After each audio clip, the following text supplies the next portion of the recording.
In this video, we are going to prepare your final drawing paper for your subtractive drawing and get the grid on there to match the grid on your reference. So here's everything you need to do this video. You need a brown paper, again, to protect the table. You need a white paper, which you can get this from Mrs. Holtree when you show her your finished gridded reference. So this has to be done before you get the white paper. You need a ruler, and then you need a paper towel.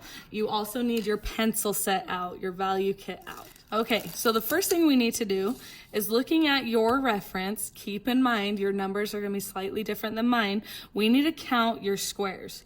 So my width, I have 1, 2, 3, 4, 5, 6, 7, 8 squares. Yours might be the same, it might be slightly different. Just write how many squares wide you have and write that number at the top. Then top to bottom, write how many squares you have. I have 11. Those are numbered. I already know that's there. So now I know my drawing is going to be 8 inches by 11 inches. Remember, this is important. If you think back to our fruit drawing, we needed to be able to draw the borders on our white paper. Now we know our border size. So again, count your squares. That's the number. So yours might not be 8. It could be 7. It could be 9. Okay. Your height, yours could be 9. It could be 10. It could be 11. It could be 12. So make sure you have the correct height depending on your number right here. So mine's 8 by 11. So keep your numbers in mind. I'm going to put my ruler down. Now my long side is 11. So whatever your longest side is, that's the number you need. Is it 10? Is it 11? Is it 9? Mine's 11. So on my long side, 0's on the left. I'm making a mark at 11. I'm going to drag my ruler to the bottom, do the same thing, make a mark at 11, and connect those. So I have one border down, okay? Now my other side was 8. So I'm going to line up my ruler across the top, make a mark at the number 8, make a mark at the number 8, and connect those. So again, make sure you're using your measurements. Do not use mine unless yours are the same as mine. 8 and 11 for me. Yours might be 7 and 11. They might be 7 and 10, 7 and 9, something like that. Okay? So basically your paper should look something like this. The only reason why you might be missing a border is if you had 9 inches on your short side, then you wouldn't have a border here. Or if you had 12 inches on this side, then you wouldn't have a border here. Okay, so if you remember from your fruit drawing, the next step is to fill this area with graphite. So try to leave these borders empty. If you accidentally go in them a little bit, not a huge deal, but fill this area with graphite. Before you do that though, I put your name somewhere in these borders just so that in case this ends up outside of your folder for whatever reason, we know who it belongs to. So grab your graphite stick from your pencil set. Use the flat side of the graphite, the long side, and go ahead and start covering that.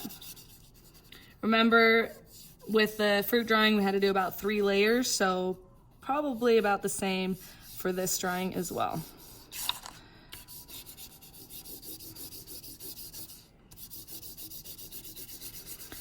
Don't forget that with the fruit drawing too, I mentioned that you want to shift your paper while it's sitting on this brown paper. That's because the brown paper creates a texture. So if you shift your paper, you can kind of get rid of that texture a little bit more.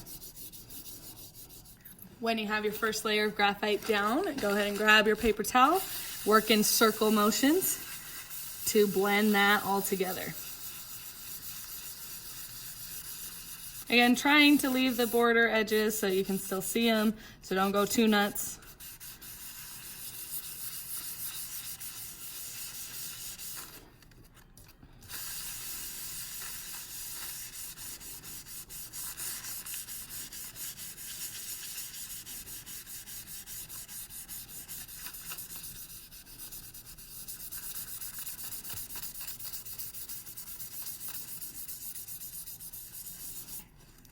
Okay, based on how dark mine is, I know I should at least do one more layer. You probably should as well. So I'm gonna go ahead and start that second layer. If you're still working on your first layer, remember you can pause the video and then press play when you're ready for your second layer.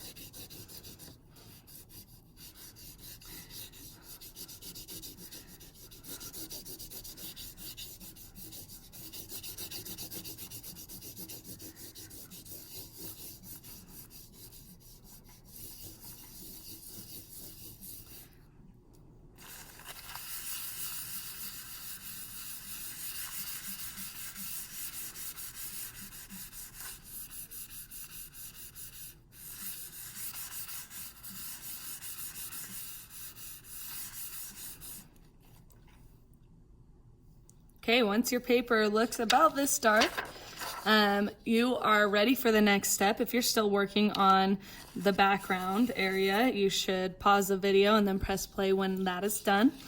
I want you to keep your paper landscape to follow along with me. So keep your paper landscape, and then we are going to go ahead and put the grid down. Grab your B pencil from your pencil set, your 6B pencil. And we're going to draw our grid lines. So 0 should be lined up with the left side. This time we're making a mark at each number. Remember, we're increasing the size of our reference. So we're going from a 1/2 inch grid to a 1 inch grid. So each number is 1 inch. So mine's stopping at the number 10. Yours is gonna be different. Maybe it's the same, but I'm making a mark at every inch. Once you're done at the top, you drag your ruler to the bottom. Do the same thing, make a mark at every inch. Press just hard enough so you can see your marks, but don't go too crazy. Okay? When you have your marks at the top and bottom, you need to connect them. If you're still working on that, making the marks, pause the video and then press play when you're ready to connect.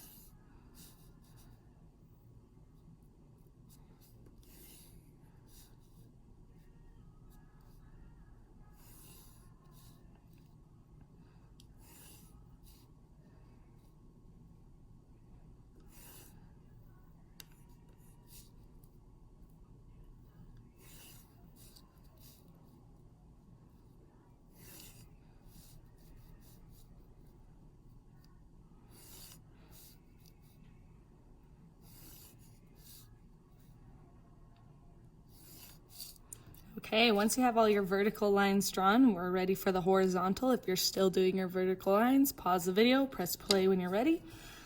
So I'm starting on the right side, 0's on the top. I'm making a mark at every number.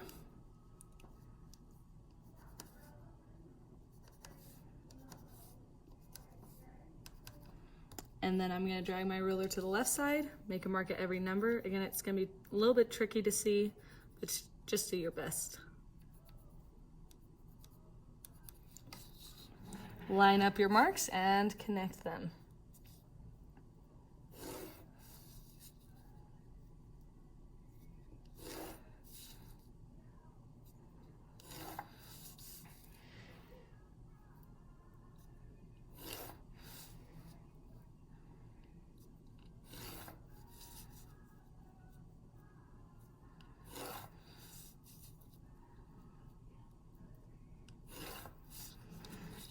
Okay, if you are done making all of your grid lines and you have a grid that looks like this, let the video keep playing. If you're still trying to draw your grid though, pause the video and then press play when you're done with your grid. So we currently have a 1 inch grid here. Now all we need to do is label our grid to match our reference. So turn your grid to be the same direction as it was when we labeled your reference. So my reference, I labeled it vertically. So my grid, I have portrait style. Now, I'm only gonna label along these borders. If you were not able to get a bottom border, you are going to have to do your labeling inside one of your rows. If this is confusing to you, call me over and I can explain this to you more. But if you have a side border and a bottom border, just follow along with me. So our sides were labeled with numbers, so I'm going to label my spaces with numbers.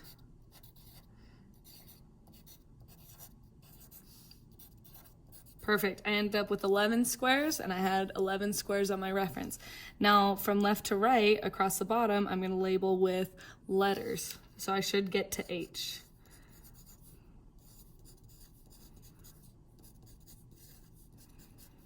Awesome.